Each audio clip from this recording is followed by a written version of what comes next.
Hello everyone शांति पाठशाला को मु आपण मानंकु स्वागत जनाउछि। आजिकार एक नूतन भिडियो रे आमे आलोचना करिबा ग्रीष्म ऋतु विषय रे एक सुंदर रचना।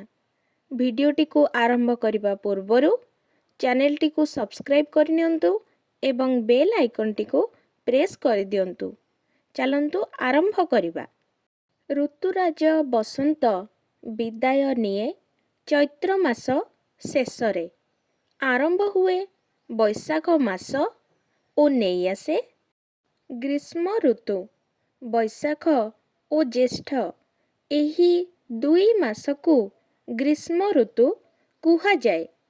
सेतेबेले उपरे सूर्यंकर प्रचंड किरण आउ तले ततला भूईर उत्ताप मनीष जीवजंतु आउ वृक्षलता समस्ते कष्ट पाती।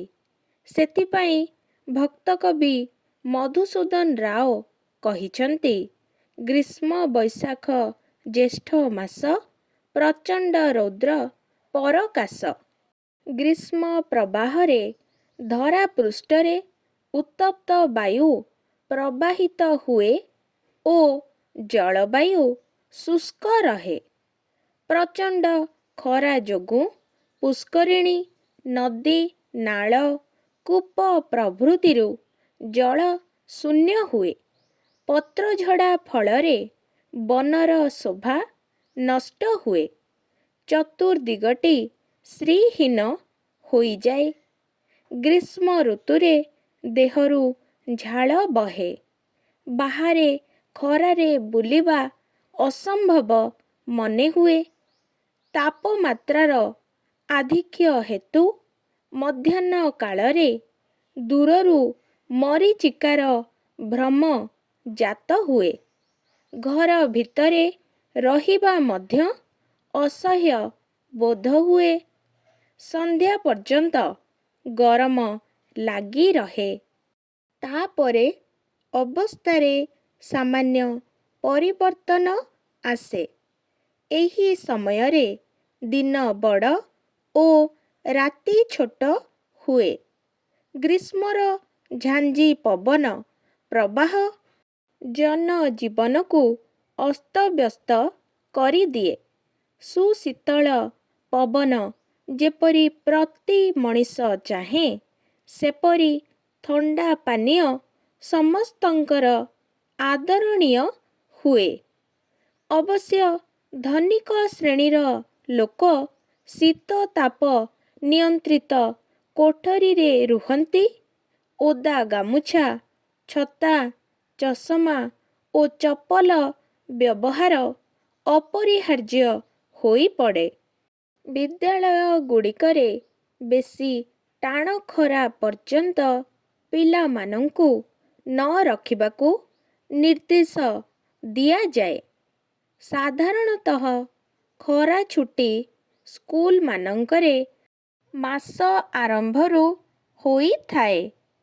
एही ऋतुरे आंब पणस सपुरी ताल तरबुज जामुकोली लिचु डालिंब ओ सेपटा इत्यादि फल खाइबाकू मिली थाए।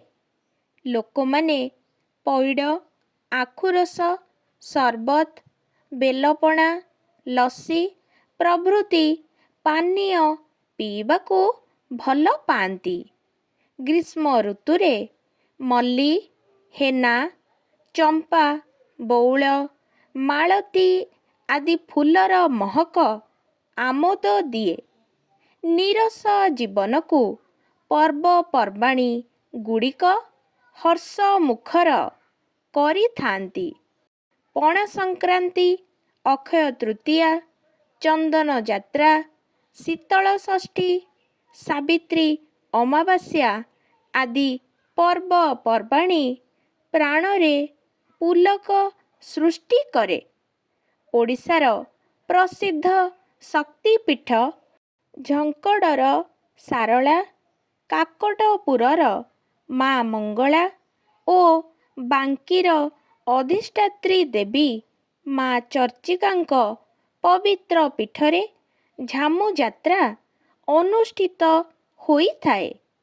ରଜ ପର୍ବ ଓଡ଼ିଶାର ସମସ୍ତ କୁମାରୀ ଏବଂ ମହିଳାମାନଙ୍କର ଏକ ବିଶିଷ୍ଟ ପର୍ବ।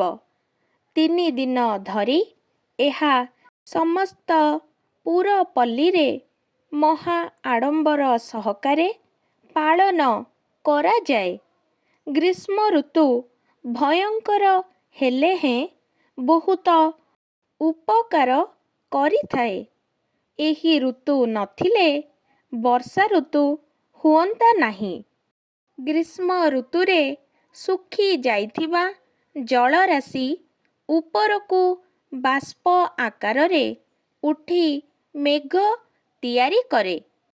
ଆଜିକାର ଭିଡ଼ିଓଟି ଆପଣଙ୍କୁ କିପରି ଲାଗିଛି କମେଣ୍ଟ ମାଧ୍ୟମରେ ନିଶ୍ଚୟ ଜଣାଇବେ ଏବଂ ଲାଇକ୍ ସେୟାର ସବସ୍କ୍ରାଇବ୍ କରିବାକୁ ଜମାରୁ ଭୁଲିବେନି। ଧନ୍ୟବାଦ।